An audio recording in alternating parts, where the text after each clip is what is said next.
Sa isang maliit na bayan sa Pilipinas, may isang batang nagngangalang Benji. Si Benji ay laging sinasaktan ng kanyang ama, si Mang Cardo, isang lasenggo at laging mainit ang ulo. Kahit palaging bugbog at sugatan, mahal na mahal ni Benji ang kanyang ama. Araw-araw nagtatrabaho si Benji bilang tagalinis ng sapatos sa plaza upang makatulong sa kanilang pangangailangan. Kapag uuwi siya ng bahay, madalas niyang nadadatnan si Mang Cardo na lasing at galit. Hindi maiiwasan ang pananakit ni Mang Cardo. Ngunit si Benji ay laging nagdadasal na sana magbago na ang kanyang ama.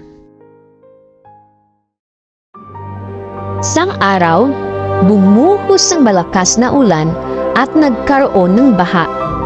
Habang pauwi si Benji, nakita niya ang kanyang amang lasing na nakatumba sa gilid ng daan, malapit sa umaapaw na ilog. Sa kabila ng kanyang takot at kahinaan, pinilit ni Benji na iligtas ang kanyang ama. Ngunit dahil sa lakas ng agos ng tubig at sa pagod na rin sa araw-araw, hindi kinaya ng batang katawan ni Benji at siya ay inanod ng tubig. Nang nalaman ni Mang Cardo na isinakripisyo ni Benji ang kanyang buhay para mailigtas siya, labis siyang nagsisisi at nagluksa. Ang kanyang galit at puot ay napalitan ng matinding kalungkutan at pagsisisi. Sa pagkakataong iyon, naintindihan ni Mang Cardo kung gaano siya kamahal ng kanyang anak, kahit pa sa lahat ng pananakit ng kanyang ginawa.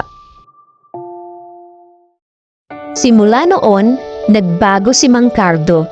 Tumigil siya sa pag-inom at nagsimula magtrabaho ng marangal.